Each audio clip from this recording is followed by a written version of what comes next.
Ini adalah rekaman untuk perkuliahan kelas IoT untuk S2. Ini adalah pertemuan yang ke-12. Di pertemuan ke-12 ini kita akan bahas tentang security di IoT. Jadi di pertemuan 10 kita bahas tentang cloud computing. Jadi bagaimana caranya kita menyimpan dan juga mengolah data yang didapat dari IoT device di cloud, jadi di upstream. Kemudian, kalau misalnya kita tidak perlu melakukan komputasi di upstream, di atas, berarti kita bisa juga melakukan komputasi di middle atau di end device. Nah, itu disebut sebagai fog computing atau edge computing. Nah, sekarang kita akan bahas tentang sistem security-nya. Nah, kenapa sistem security untuk IoT ini cukup krusial? Itu karena pernah ada satu kejadian tahun 2016 yang namanya DIN Cyber Attack. DIN itu adalah sebuah perusahaan yang menyediakan jasa DNS, Domain Name System. Nah, tentunya teman-teman pasti sudah pernah mendengar cara kerja dari DNS itu seperti apa. Jadi dia berfungsi untuk mentranslasikan atau menerjemahkan antara nama dengan IP address. Seperti misalnya google.com, IP address-nya berapa ya? Atau kebalikannya, IP address ini namanya apa? Nah, DIN itulah salah satu penyedia DNS. Dan dia sangat banyak sekali digunakan untuk dunia IoT. Kenapa?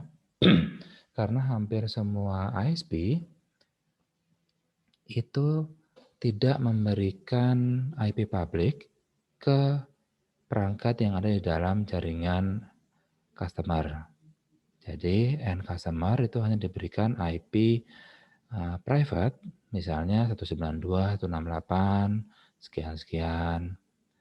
Nah, karena kita menggunakan IP private untuk end device kita, maka kita tidak bisa minta dari cloud atau dari internet itu connect langsung ke end device kita.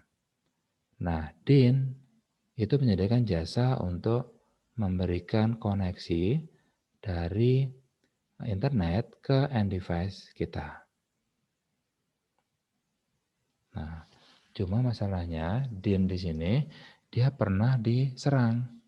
Sebenarnya bukan salahnya DIN, tapi dia diserang dengan menggunakan DDoS, Distributed Denial of Service. Nah, cara kerjanya seperti apa? Nah, ternyata ada suatu malware yang dia menyerang berbagai perangkat IoT. Seperti misalnya di sini dijelaskan ada printer, ada IP kamera, kemudian ada residual gateway kayak pagar, dan juga bahkan sampai ke baby monitor.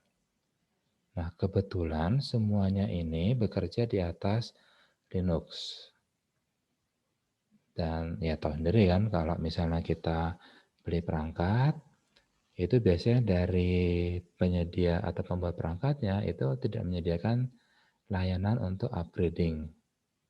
Jadi dia nggak diberikan patch. Nah, karena nggak diberikan patch, akhirnya Linux yang digunakan pun juga Linux yang lama. Nah, Linux yang lama ini ternyata dia ada vulnerability sehingga malware bisa masuk dan pada tanggal sekian seluruh perangkat-perangkat IoT tadi itu menjadi zombie atau di sini disebut sebagai botnet. Dan mereka dalam saat yang bersamaan itu menyerang DIN, perusahaan penyedia DNS tadi. Dengan cara ya dia lookup DNS, tapi karena diserang oleh jutaan perangkat IoT, akhirnya dia jadi down, mati. Dan karena DIN-nya mati, maka hampir semua perangkat IoT tidak bisa diakses dari internet. Mereka masih bekerja, tapi karena DIN-nya mati, akhirnya perangkat-perangkat IoT tadi tidak bisa diakses lagi. Nah, makanya di sini IoT device itu termasuk salah satu perangkat yang dari sisi vulnerability attack itu sangat beresiko tinggi. Kenapa? Ya karena tadi hampir semua perangkat IoT device itu tidak menyediakan auto upgrade. Beda dengan kayak kita misalnya punya laptop, ada Windows-nya pasti dia setiap berapa saat dia akan minta ada update, tolong diupdate patch ini masalah security vulnerability, jadi critical, sehingga dia akan bisa mengambil. Tapi kalau IoT device, enggak. Kita beli, pasang, udah. Sepanjang dia connect sama internet, dia tidak akan di-update. Nah, itu masalahnya dengan IoT device. Nah, sebenarnya security, ada masalah security apa lagi sih yang ada di dunia IoT? Nah, kalau kita melihat paper yang kita bahas, security bisa kita kategorikan berdasarkan dari layer-layer yang digunakan di IoT reference model. Seperti misalnya di sini, teman-teman masih ingat, di IoT reference model kita punya 7 layer, 1, 2, 3, 4, 5, 6, 7. Dan masing-masing layer ini itu sebenarnya memiliki resiko sendiri-sendiri. Misalnya, physical. Nah, kalau udah physical, ya kayak tadi, sistem operasinya dia harus di-update. Apalagi kalau misalnya data link. Di data linknya ternyata menggunakan selular. Nah, kalau selular apalagi WiFi, nah WiFi-nya dia pakai yang WPA enggak? Kalau pakai WPA, jangan pakai WEP atau malah sama sekali nggak pakai security. Nah, itu sudah masalah. Kemudian dari layer network, IP. Nah, IP kan bisa di spoofing. Dia rentan enggak IT device-nya terhadap IP spoofing. Kemudian di layer transport, dia menggunakan TCP. Nah, kalau pakai TCP, dia rentan enggak dengan serangan TCP SYN flooding. Kemudian dari layer aplikasi, dia pakai MQTT, CoAP, atau HTTP. Nah, setiap layer itu dia memiliki vulnerability yang berbeda-beda. Nah, di paper ini dia lebih fokus membahas tentang yang layer aplikasi. Kita coba lihat security untuk layer aplikasi. Kita lihat di tabel 9, ini membahas tentang perbandingan antara HTTP, CoAP, MQTT, dan lainnya. Nah, di sini kita perhatikan HTTP ada di kolom yang kedua, MQTT ada di kolom keempat. Kita bandingkan sekarang untuk yang security. Nah, ini security-nya. Di sini terlihat bahwa dari aspek security untuk HTTP, untuk mengamankan data yang ditransmisikan lewat aplikasi HTTP, solusinya adalah menggunakan HTTPS, yaitu menggunakan TLS.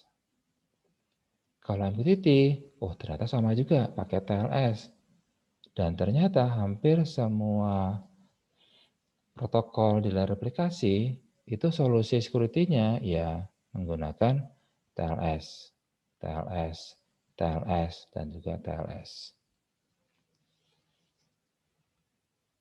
Nah, ini berarti kalau kita menggunakan TLS itu berarti yang kita amankan adalah data in transit atau data pada saat data tersebut bergerak. Tapi dia nggak membahas security pada saat data in storage.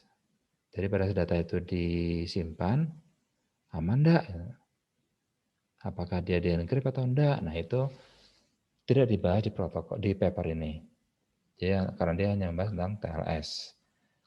Nah, di sini kita bahas tentang security-nya. Mana dia? Aspek security.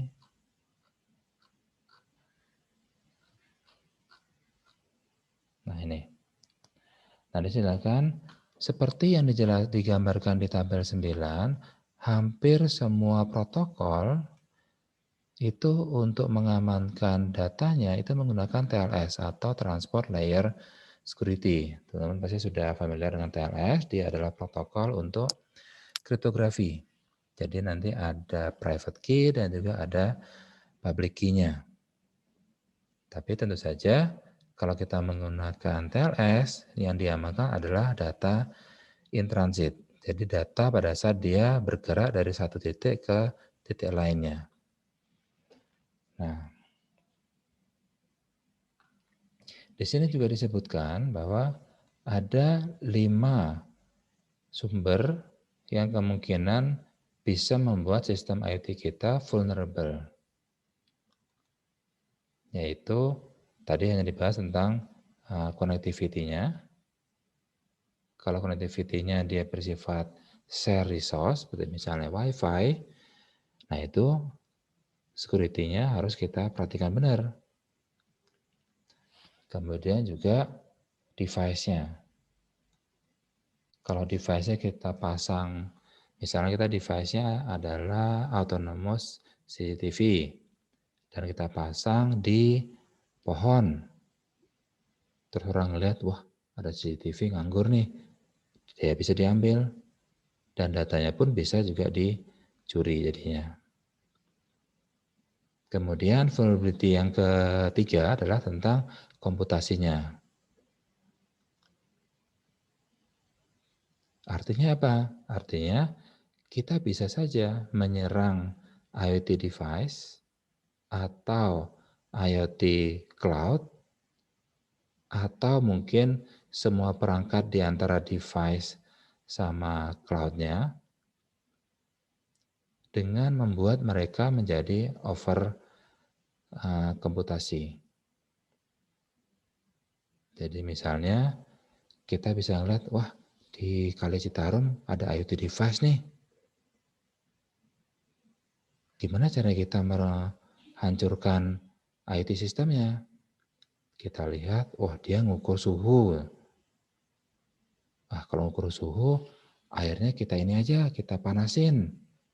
Jadi air di dekat sensor temperaturnya, itu kita ubah-ubah. Kita panasin, kita siram air panas, terus kita kasih es, kita kasih siram air panas, kita kasih es, sehingga hasil pengukurannya itu jadi aneh. Ingat, vulnerability itu tidak semata-mata mendapatkan profit atau gain-nya itu adalah profit, tapi gain itu juga bisa untuk menghancurkan sistem. Nah, salah satu sistem yang bisa kita hancurkan adalah menghancurkan data capture-nya atau data akuisisinya. Nah, itu dengan menyerang komputasinya. Nah, kemudian vulnerability berikutnya adalah tentang storage. Nah, kalau storage, nah misalnya kita main ke hutan, tiba-tiba kita ngeliat, ada kamera nganggur nih. Ada storage-nya lagi. Storage-nya pakai SD card. Udah kita ambil SD card-nya, lumayan. Nah, itu juga termasuk vulnerability. Storage-nya diambil, dicuri datanya, kemudian dikembalikan lagi. Padahal data tersebut itu ternyata sangat penting. Nah, kemudian microservice. Nah, microservice itu adalah layanan-layanan yang bisa kita gunakan untuk berinteraksi. Misalnya di sisi cloud itu juga ada microservice-nya. Misalnya, microservice-nya pakai JSON. Berarti kita pada saat ngirim data ke cloud itu bisa menggunakan JSON. Nah, ini adalah 5 aspek yang menurut paper ini bisa menjadi sumber vulnerability attack. Yaitu device-nya sendiri, connectivity medium, kemudian komputasinya, kemudian storage-nya, dan bisa juga dengan microservice-nya. Ya. Nah, kalau misalnya Untuk aspek connectivity, tadi solusinya adalah TLS, oke aman. Tapi kalau device, solusinya apa ya? Kalau computing, solusinya apa? Storage, solusinya apa? Microservice, solusinya apa? Nah, mereka beda-beda untuk solusinya. Tapi untuk paper ini dia hanya membahas tentang TLS, yaitu untuk layer application, sesuai dengan tabel 9 tadi. Oke. Nah, sekarang kalau kita pernah dengar adanya triple A, yaitu bisa dijelaskan autentikasi, otorisasi, dan accounting. Nah, kira-kira kalau triple A ini itu bisa digunakan untuk mengamankan di level apa? Apakah device-nya, apakah connectivity-nya, apakah computing, storage, atau microservice? Nah, triple A itu kan kalau ingin mengakses suatu resource, kita harus terautentikasi dulu. Jadi kita harus kayak login dulu. Kemudian berdasarkan login tersebut, kita akan dapat otorisasi apakah login kita itu berhak untuk ngapain aja. Oh, ternyata hanya berhak untuk melihat data, tapi nggak bisa ngubah data, misalnya itu. Nah, itu authorization. Dan accounting itu berarti semua aktivitas kita itu akan direkam. Nah, kalau triple A ini kita terapkan di device, tentunya dia sangat berat. Apalagi kalau sudah mengadopsi aspek accounting-nya. Nah, jangan sampai nanti kita tiap kali login, kita harus create log. Ya, habis storage-nya IoT device. Padahal itu device kan storage-nya sangat amat terbatas. Nah, biasanya triple A ini itu tidak diterapkan semua. Misalnya kalau ada yang ingin mengakses IoT device secara remote, oke, boleh, tapi harus autentikasi dulu dan harus otorisasi dulu. Tapi accounting-nya nggak ada, nggak apa-apa. Karena kalau sudah pakai accounting, jadi berat kan di sistemnya. Terus kalau connectivity gimana? Nah, triple A bolehlah. Jadi nanti misalnya connectivity-nya menggunakan Wi-Fi. Berarti nanti di access point-nya, itu seluruh aktivitasnya direkam. Jadi ada IoT device mencoba untuk mengirimkan data lewat access point saya. Nah, itu dia harus autentikasi dulu, kemudian diotorisasi, oke boleh lewat datanya. Dan kemudian accounting-nya bisa dijalankan juga. Karena biasanya kalau sudah access point itu kan datanya storage-nya lumayan besar. Jadi kita bisa menyimpan banyak data di sana. Nah, itu salah satu aspek yang perlu diperhatikan kalau kita menggunakan triple A. Jadi kalau berdasarkan tabel 10, selain aplikasi yang triple A tadi, kita juga bisa menerapkan kriptografi kayak TLS tadi, logging untuk A yang ketiga tadi, dan juga yang terakhir adalah data tagging.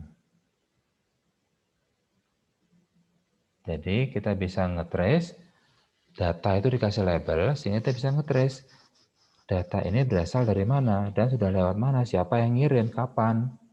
Nah, itu disebut sebagai data tagging. Oke. Nah, itu beberapa aspek security yang dibahas di paper ini. Nah, sekarang kita coba lihat dari presentasi, dari PowerPoint yang disediakan.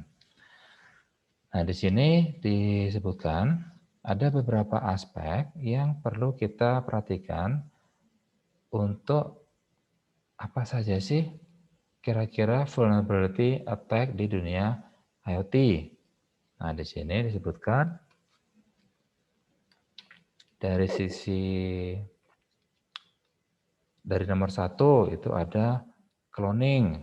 Hati-hati nanti perangkat kita cloning. Nah, ini termasuk di device. Kan tadi di paper ini ada aspek yang vulnerability attack adalah di level aspeknya adalah device.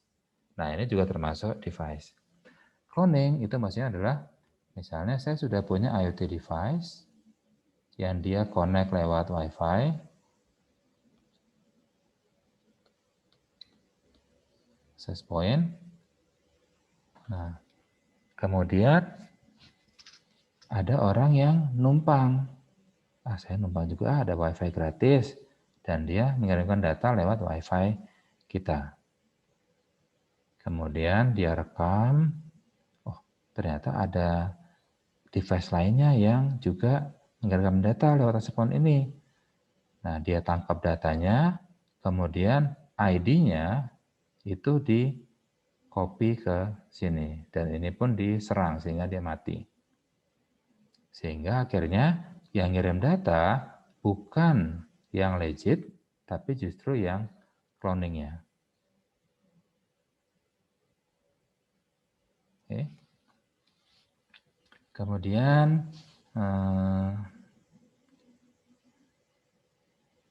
ancaman yang kedua adalah adanya substitusi dari IoT-nya. Jadi ada device itu pas instalasi itu disubstitusi, diubah. Ada sesuatu di dalam IT tersebut yang diubah pada saat instalasi. Contoh misalnya kita sudah melakukan setup dari beberapa perangkat device, kemudian kita minta orang lain, tolong dong ini diinstal di Kali Ciliwung. Nah, ternyata pada saat mau masuk di Kali Ciliwung, itu programnya diubah. Programnya diubah sehingga data-data yang dikirimkan itu jadi berubah juga. Kemudian hal yang ketiga yang bisa terjadi untuk keamanan di IoT adalah firmware replacement attack. Jadi ada IoT device, dia sudah diberikan fitur auto upgrade, tapi auto upgrade itu berarti kan firmware upgrade-annya itu ada di suatu tempat. Itu biasanya yang menyediakan atau yang menjual IoT device-nya. Tapi ternyata website-nya diserang dan firmware-nya itu diubah. Sehingga pada saat IoT device-nya mendownload firmware-nya, itu akhirnya download-nya adalah firmware yang salah. Itu ancaman keamanan yang ketiga. Kemudian ancaman yang keempat itu adalah extraction dari security parameter. Jadi secara fisik IoT device-nya itu nggak diamankan. Jadi cuma diikat di pohon misalnya seperti itu, ya udah orang tinggal manjat pohonnya diambil. Jadi tidak ada pengamanan secara fisik. Kemudian ancaman keamanan kelima adalah eavesdropping attack. Jadi misalnya di sini ada IoT device yang secara rutin mengirimkan data lewat access point. Dan karena dia tidak terenkripsi, akhirnya kita bisa dengerin datanya apa saja ya. Dan akhirnya datanya pun juga bisa dicuri. Kemudian yang keenam, man in the middle attack. Nah, saya sudah pakai TLS nih, jadi harusnya aman. Nah, ternyata key tadi pada saat dipertukarkan, dia dicuri oleh orang tengah, man in the middle. Nah, karena key-nya sudah kecuri, berarti saya tahu dong pabrik key-nya gitu. Nah, karena saya tahu pabrik key-nya, saya bisa berpura-pura untuk mengirimkan data. Saya punya public key, berarti saya bisa kan ngirim data, datanya saya encrypt pakai public key-nya, kemudian saya kirimkan ke server. Nah, kemudian ancaman yang ketujuh yaitu tentang routing. Nah, data yang dikirimkan itu dibelokkan sehingga bisa dicuri. Kemudian DOS attack. DOS attack. Nah, kalau ada IT device connect misalnya ke Wi-Fi, itu berarti IT device ini itu sebenarnya sudah punya TCP IP stack kan. Jadi dia sudah punya TCP IP di dalam IT device-nya. Nah, kalau sudah punya TCP IP, berarti kita sudah bisa punya IP address. Nah, kalau punya IP address, berarti dia sudah vulnerable terhadap DOS. Minimal kita bisa kirim ping of death. Ping terus hingga dia kewalahan. Oke. Nah, terus ancaman keamanan yang terakhir itu adalah privacy threats. Contohnya, kita bisa pura-pura masang autonomous CCTV di suatu toko. Dan itu fungsinya adalah untuk melihat pada jam sekian rame enggak ya? Oh ternyata di aisle sini atau di gang ini sepi. Oh berarti nanti jam sekian saya bisa nyuri barang di aisle ini, di gang ini. Nah itu privacy threats. Nah di sini dipilah menjadi 3, 1 sampai 4 itu terkait dengan penempatan smart objeknya. Kemudian 5 sampai 8 itu masalah komunikasi. Nah, yang ke-9 itu bisa dilihat dari aspek kita mencuri data di tempat publik. Seperti tadi kita masang CCTV di kamar ganti misalnya, atau di toilet. Tapi bisa juga data yang dikirimkan ini data private. Nah, kalau dia dicuri, wah udah bahaya. Oke. Nah, itu 9 ancaman keamanan yang dijelaskan berdasarkan presentasi ini. Oke.